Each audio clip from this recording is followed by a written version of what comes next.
In the previous lecture, we have studied about the concept of multiplexing, and we have studied the one of the type of multiplexing, which is frequency division multiplexing.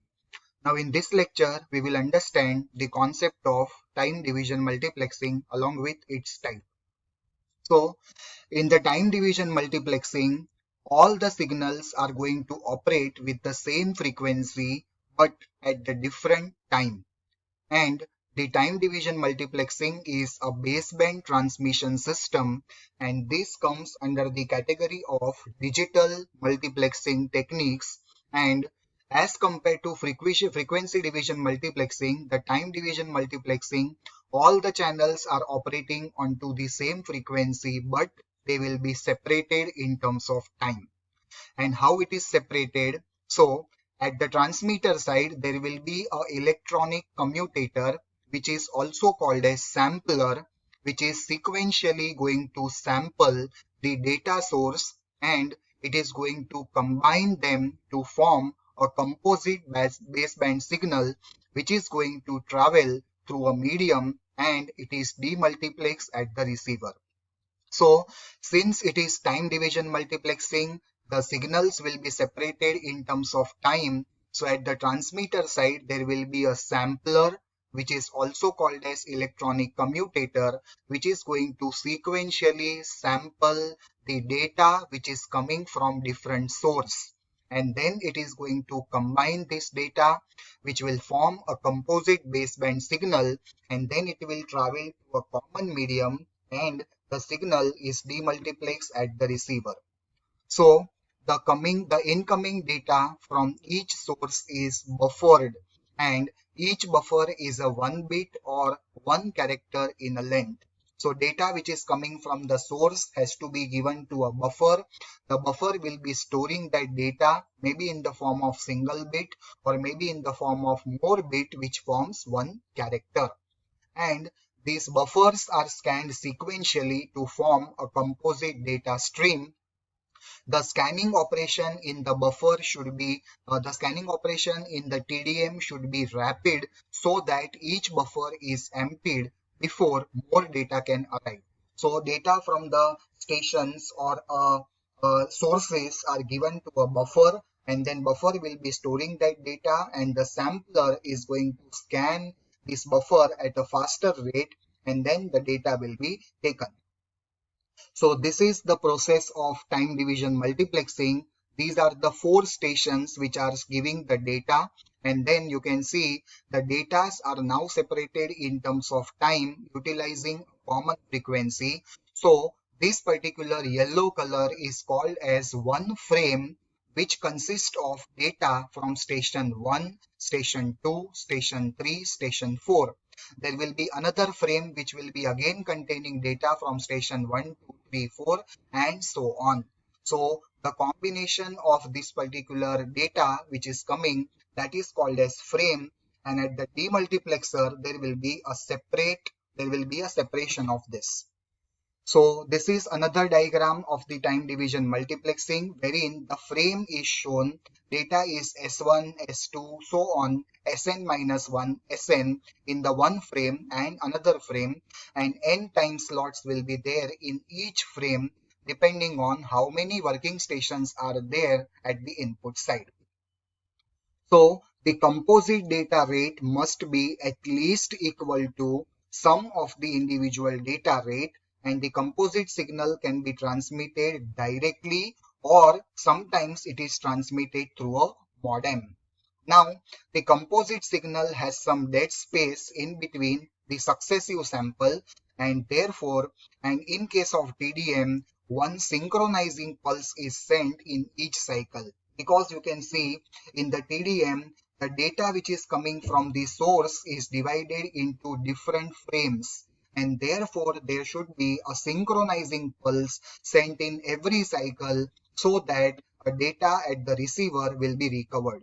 So this data pulses along with the control information form a frame, and each frame contains a cycle of time slot, and in each frame one or more slots are dedicated from different stations.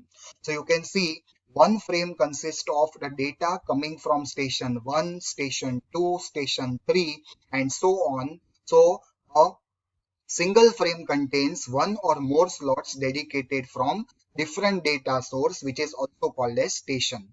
The maximum bandwidth or the data rate of the TDM system should be at least equal to the same data rate of the sources, and then only the data can be combined to form a composite signal.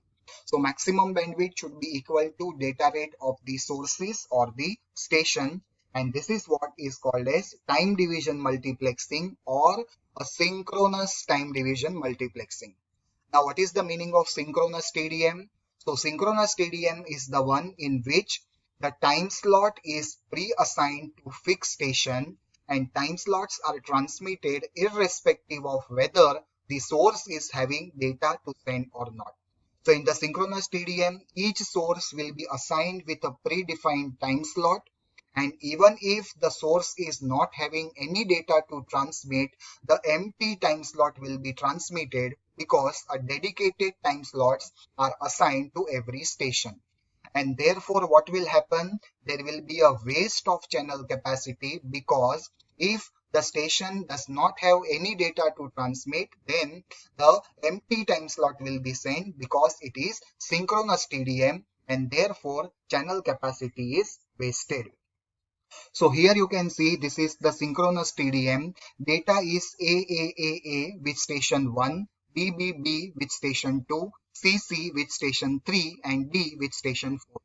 So in the first slot, in the first frame, all the stations are having data. So data will be transmitted as A, B, C, D.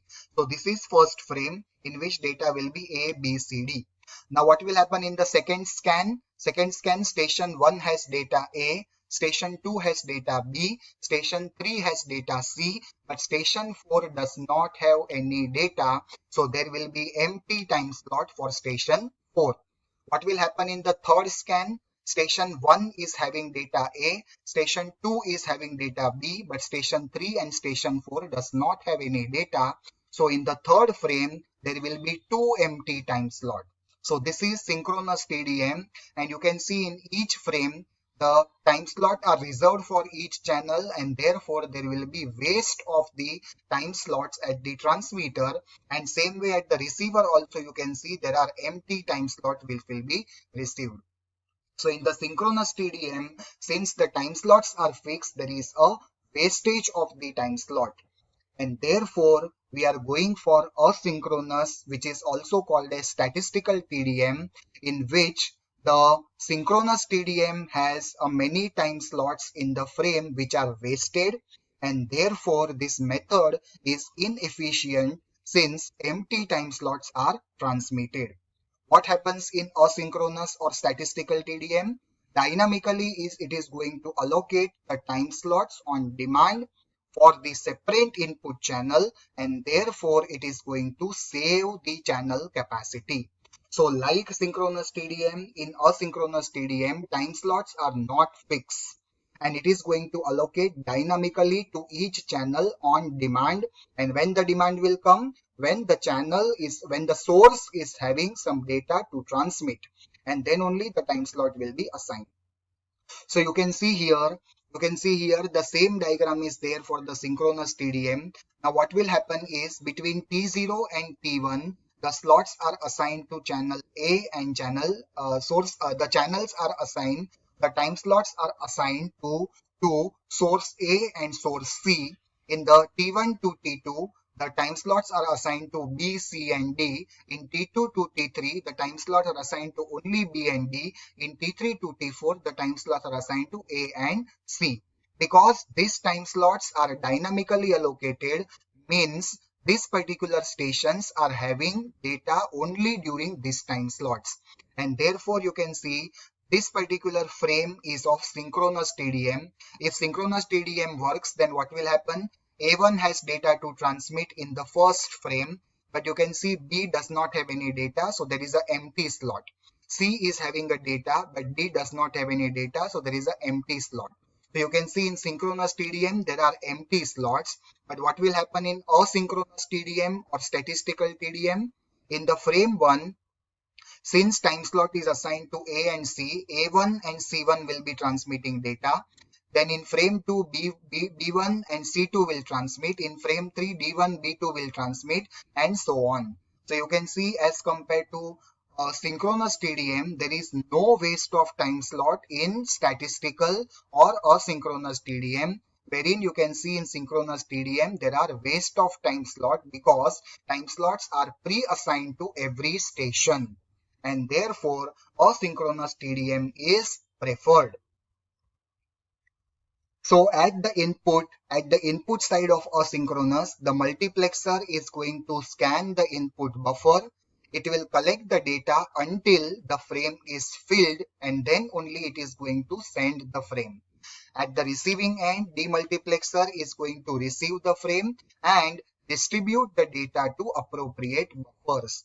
Now, what will happen in case of asynchronous TDM? The data in each time slot have address part which is going to identify the source of data. Now, what happens in asynchronous TDM? The data from different source are distributed into different frame. You can see A1 is there in the first frame, A2 is there in the fourth frame, B1 is there in the second frame, then B2 is there in the third frame. So data from the source is distributed randomly between the frame, and that is why in asynchronous TDM, the data should have address part which is going to identify the source of data. And why we require address part? Because data arrives from the different source and distributed in the frame unpredictably. And therefore, this address information is required to ensure proper delivery of the signal. So if you send this particular address in this particular frame, then A1, A2 will be sent to station 1, then B1, B2 will be sent to station 2, then C1, C2 will be sent to station 3, and so on. Since the data is distributed randomly, to ensure proper delivery at the receiver, you require address part in the asynchronous TDM.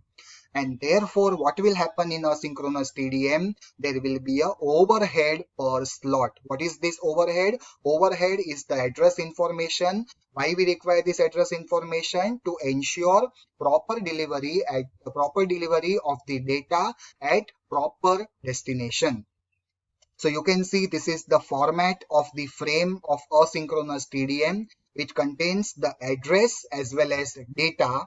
And therefore, if you have so many frames, then it will contains your data, it will contains your address, and this is the length of the data. So it is going to increase the overhead in asynchronous TDM. So you require address part to identify the proper delivery of the data. The application for the time division multiplexing is in integrated service digital network, that is ISD and telephone line, and the famous application is our landline telephone system, that is public switch telephone network. And one example for the TDM is shown here. You can see there are 24 voice channels divided into different stations. There will be a pulse code modulation technique which will be implemented, which is going to sample each channel at 8,000 samples per second using 8 bits per sample. This we have seen during PCM video. So 8,000 samples per second using 8 bits per sample. So there will be 64,000 bits per second by which the TDM is going to work. And this is going to combine. So 24 lines into 64 kbps is the data, plus 8 kbps is going to be overhead. So this is what we have seen, that overhead is required in case of asynchronous TDM, but still asynchronous TDM is preferred. Why? Because it does not waste the time slot, and time slots are assigned dynamically. So in synchronous TDM, it is a waste of time slot. Asynchronous TDM assigns dynamically time slot, but it has overhead information. So this is the example for time division multiplexing.